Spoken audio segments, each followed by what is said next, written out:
Selamat beraktivitas dan semoga semuanya dalam keadaan sehat walafiat. Semoga dapat terhibur. Terima kasih.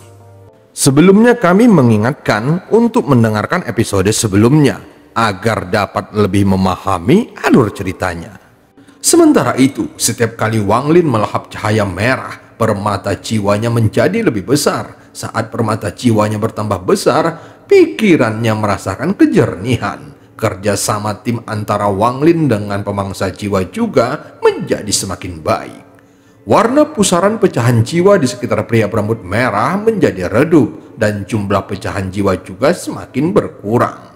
Namun pada saat berikutnya, lautan darah di sekitarnya tiba-tiba naik. Semua darah di tanah mulai melayang membentuk puluhan ribu pecahan jiwa dan menuju ke arah pria berambut merah. Perubahan peristiwa yang tiba-tiba ini membuat semua orang panik. Tanpa sepatah kata pun, Wang Lin segera mundur dan dia takut terpengaruh. Pria berambut merah itu mulai menggeram. Tangannya dengan cepat membentuk segel dan sebuah lingkaran muncul di hadapannya. Dia menekan lingkaran itu dan sinar 5 warna yang tak terhitung jumlahnya keluar dari tubuhnya, lalu membentuk penghalang 5 warna di sekelilingnya. Di luar penghalang, pecahan jiwa terus menyerang dan mendorongnya. Pria berambut merah itu mendongak ke atas. Tampaknya kesombongan dan keangkuhannya sudah mencapai batasnya. "Tusi, segel ini tidak bisa menjebakku." Setelah mengatakannya, dia dengan santai meraih seorang kultivator iblis dengan tangan kanannya. Sosok itu bergegas terbang ke udara dan wajahnya menunjukkan ekspresi ketakutan. Sebelum dia bisa mengatakan apapun, tubuhnya langsung terbang ke penghalang 5 warna dan lebih dari 10 fragmen jiwa masuk ke dalam tubuhnya. Dia terdengar berteriak menyedihkan dan tangannya terus-menerus merobek tubuhnya. Dalam sekejap mata, seluruh tubuhnya berlumuran luka dan darah. Biasanya, para kultivator iblis ini bahkan tidak dapat menangani 1 fragmen jiwa pun. Tetapi sekarang, 10 lebih tiba-tiba memasuki tubuhnya, dan satu-satunya kemungkinan yang akan dihadapinya adalah kematian. Pria berambut merah biasanya tidak mencoba cara ekstrim ini karena tidak akan membantunya sama sekali. Sebelumnya, saat kultivator mati, maka pecahan jiwa akan kembali kepadanya. Tetapi sekarang berbeda karena dia hampir membuka segelnya sepenuhnya. Jika dia tidak menggunakan metode ini untuk menunda fragmen jiwa, maka ketika penghalang itu pecah, semua fragmen jiwa akan memasuki tubuhnya dan membuat semua usaha sebelumnya menjadi sia-sia. Pria berambut merah mengabaikan kultivator iblis itu dan tangan kanannya terangkat ke udara. Kemudian, simbol emas muncul dan mendarat di tubuh kultivator iblis. Setelah itu, mata pria berambut merah itu mengeluarkan cahaya merah. Dengan lambaian kedua tangannya, beberapa tubuh kultivator terbang ke udara. Setelah mereka menyerap beberapa cahaya merah, mereka juga ditutupi oleh cahaya keemasan. Sesaat kemudian, seorang kultivator lain ditangkap oleh pria berambut merah itu. Ekspresi ngeri muncul di wajahnya, tetapi dengan cepat digantikan oleh ekspresi tegas. Dia dengan cepat melakukan suatu teknik dengan tangannya dan menghilang, lalu muncul kembali sejauh 10 kaki. Saat dia muncul kembali, dia menciptakan celah di udara dan menyerbu ke dalamnya. Pria berambut merah memperlihatkan tatapan dingin. Dia tidak menghentikan kultivator itu, tetapi hanya mencibir, lalu mengarahkan jarinya ke alisnya dan berkata, "Meledak!" Seketika, tubuh kultivator itu meledak, darah dan dagingnya berserakan di mana-mana. Tampak ada sebuah pecahan jiwa muncul dan menyerang pria berambut merah itu. Sebuah pemikiran melintas di benak pria berambut merah. Dia tiba-tiba membuka kedua tangannya dan sambil menggeram, dia meraih udara dan ratusan kultivator tiba-tiba terbang ke udara. Wajah mereka dipenuhi ketakutan dan ketidakberdayaan. Tetapi ada beberapa yang memiliki ekspresi sebaliknya. Mereka terbang menuju penghalang dan banyak pecahan jiwa memasuki tubuh mereka. Sehingga menjadi seperti orang-orang sebelum mereka. Setelah menggunakan ratusan orang sebagai penyangga, jumlah fragmen jiwa di luar penghalang menjadi berkurang. Namun penghalang 5 warna itu tidak sekuat sebelumnya dan mulai bergetar, seolah-olah itu bisa pecah kapan saja. Pria berambut merah tidak mengatakan sepatah kata pun, tetapi meraihnya lagi dengan tangannya. Kali ini dia menangkap lebih dari 300 orang kultivator. Di antara orang-orang itu, 8 orang tiba-tiba menggunakan berbagai teknik untuk membebaskan diri. Mereka mati-matian berusaha melarikan diri dengan membuka celah. Sementara itu, 4 orang yang berada di tanah juga melompat, membuka celah dan menghilang ke dalamnya. Senyuman dingin pria berambut merah semakin melebar. Dia tidak membunuh para kultivator ini seperti yang dia lakukan sebelumnya, tetapi menarik kembali pandangannya. Meskipun membunuh mereka itu mudah, namun pecahan jiwa yang kembali padanya akan memberikan dampak besar pada penghalangnya. Jadi, dia tidak perlu terburu-buru membunuh para kultivator itu. Wang Lin menyaksikan apa yang terjadi. Dia tahu bahwa pria berambut merah tidak akan bertindak melawannya karena dia masih membutuhkannya untuk menyerap sisa pecahan jiwa. Di antara orang-orang yang melarikan diri, kelompok Domu tidak termasuk di dalam barisan mereka. Mereka bersepuluh hanya duduk di tempatnya dan tanpa ekspresi apapun. Di luar penghalang ada lebih dari 400 lingkaran emas. Di dalam setiap lingkaran emas ada seorang kultivator dengan masing-masing lebih dari 10 fragmen jiwa di dalam tubuh mereka. Pria berambut merah itu menatap dingin ratusan kultivator yang tersisa. Tiba-tiba 3 hingga 5 kultivator membuka celah dan memasukinya. Pria berambut merah itu langsung mencibir. Dia tidak peduli dengan mereka, tetapi melihat ke arah pemangsa jiwa dan menggeram. Melahap. Pemangsa jiwa yang seperti awan memperbesar tubuh ilusinya untuk membentuk mulut dan menembak ke arah pecahan jiwa di luar penghalang.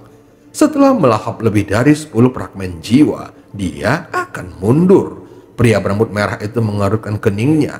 Dia tahu jika ini terus berlanjut, maka lautan darah akan aktif dan mencoba menyegelnya lagi.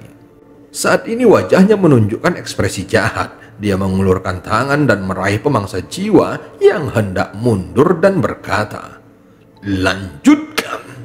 Pemangsa jiwa itu ragu-ragu, lalu membuka mulutnya dan menelan lebih dari 10 pecahan jiwa lagi. Namun pria berambut merah itu masih belum puas. Dia segera menggambar 2 simbol aneh. Salah satu simbol mengeluarkan cahaya 5 warna dan mendarat pada pemangsa jiwa.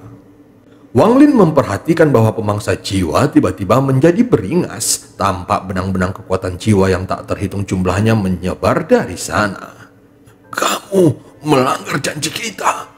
Pemangsa jiwa itu membuka mulutnya sambil terus melahap pecahan jiwa. Sementara itu, pria berambut merah terus membentuk simbol lainnya dan memasukkannya ke dalam mulutnya lalu berkata, "Sejak kapan aku tidak menepati janjiku?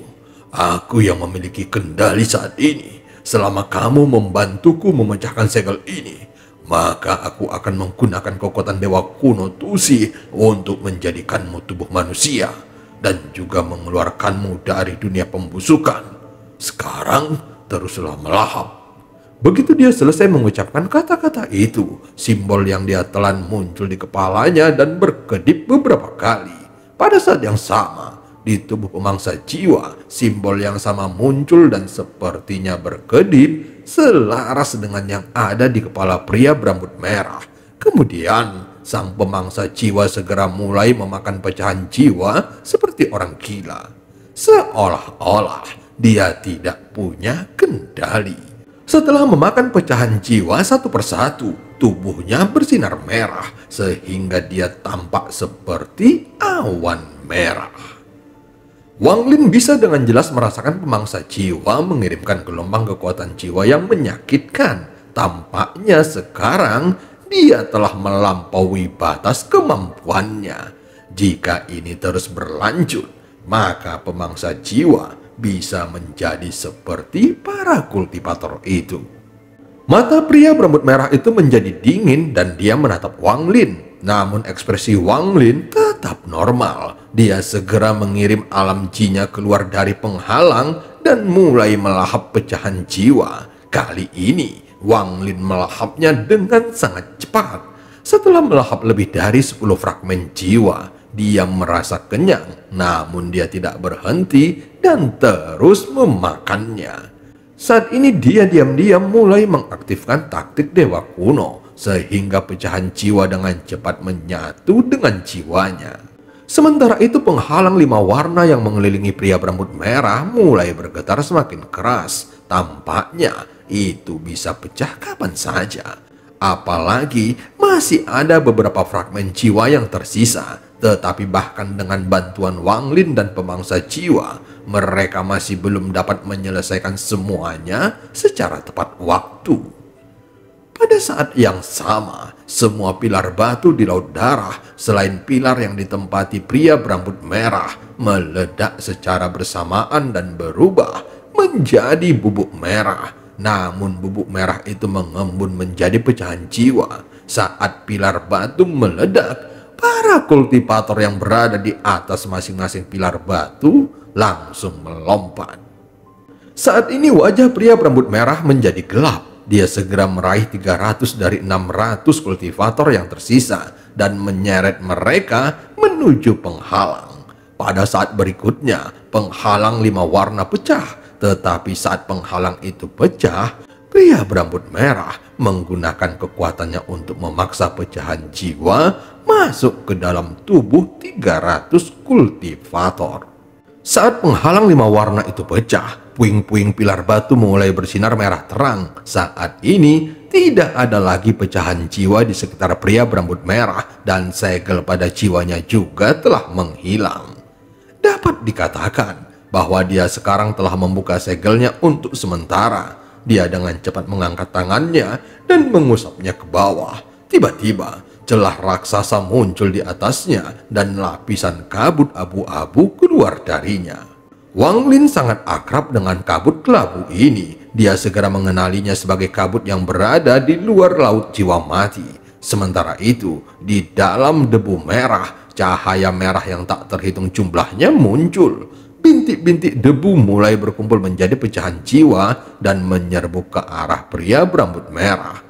Jika pecahan jiwa itu mendarat di tubuhnya, maka semua usahanya akan sia-sia. Mata pria berambut merah itu menjadi dingin. Dia tidak akan membiarkan pecahan jiwa itu menyegelnya lagi. Setelah merobek celah tersebut, dia mengulurkan tangan kanannya dan menggeram pelan. Tusi sudah lama mati. Dengan menggunakan namaku Tasen, aku memanggil senjata penyelamat hidupku, tombak penghancur bintang. Saat dia selesai mengucapkan kata-kata itu, tombak panjang yang tampak seperti naga hitam tiba-tiba keluar dari kabut abu-abu dan muncul di hadapannya. Tombak itu berhenti sejenak, tetapi dengan cepat mendarat di tangan pria berambut merah. Saat pria berambut merah itu mencengkram tombaknya, suara gemuruh bergema di seluruh area sekitarnya. Tak lama kemudian, pilar di tempatnya berdiri roboh dan menjadi tumpukan puing kecil. Pria berambut merah itu masih melayang di udara dan matanya dipenuhi dengan rasa kebanggaan. Sedangkan untuk pecahan jiwa, sepertinya dia tidak memperdulikannya sama sekali. Dia mengayunkan tombaknya dan semua pecahan jiwa berhenti di udara dan itu hanya berjarak 10 kaki darinya. Saat berikutnya, pria berambut merah itu menggerakkan tubuhnya dan menyerbu menuju celah. Pada saat yang sama, semua orang di kelompok Domu, terutama lelaki tua yang membuat kesepakatan dengan Wang Lin, mengungkapkan ekspresi gugup. Tanpa sepatah kata pun, mereka segera berdiri dan mengikuti Tasen ke dalam celah. Ketika mereka melewati Wang Lin, lelaki tua itu memandang Wang Lin dan sedikit mengangguk.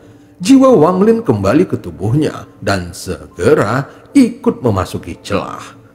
Adapun para kultivator iblis yang tersisa segera mengikuti mereka ke dalam celah tanpa ragu-ragu. Setelah memasuki celah, Wang Lin segera menyadari bahwa mereka berada di luar Laut Jiwa Mati. Tepat di bawah mereka adalah Laut Jiwa Mati yang pernah dicoba dimasukinya sebelumnya. Saat ini, sebuah pemikiran terlintas di benak Wang Lin. Sejak dia memasuki celah, dia sangat berhati-hati. Dia diam-diam melihat ke sekeliling dan melihat kelompok Domu yang telah memposisikan diri sedemikian rupa sehingga mereka mengelilingi pria berambut merah. Posisi ini sangat rumit. Jika seseorang tidak memperhatikannya dengan cermat, maka mereka tidak akan melihat tanda-tanda apapun. Tetapi Wang Lin telah melalui banyak hal dan bisa melihatnya secara sekilas. Ekspresi Wang Lin tetap normal, namun dia mencibir di dalam hatinya. Dia sangat curiga terhadap kelompok Domu selama bertahun-tahun. Apakah mereka benar-benar tidak pernah menunjukkan tanda-tanda apapun atau membiarkan Tasen menyadari bahwa mereka selalu berkomplot melawannya? Tentu saja hal ini agak mencurigakan, dan bagaimana mungkin orang-orang ini bisa diam-diam merencanakan sesuatu selama beberapa tahun dan tetap bersikap tenang di depan Tasen. Tetapi bahkan jika Tasen menyadarinya, itu tidak ada hubungannya sama sekali dengan Wang Lin. Dia hanya ingin hadir pada saat Laut Jiwa Mati terbuka, sehingga dia bisa memasukinya dan menggunakan bagian warisan pengetahuannya untuk meninggalkan tempat yang mengerikan ini.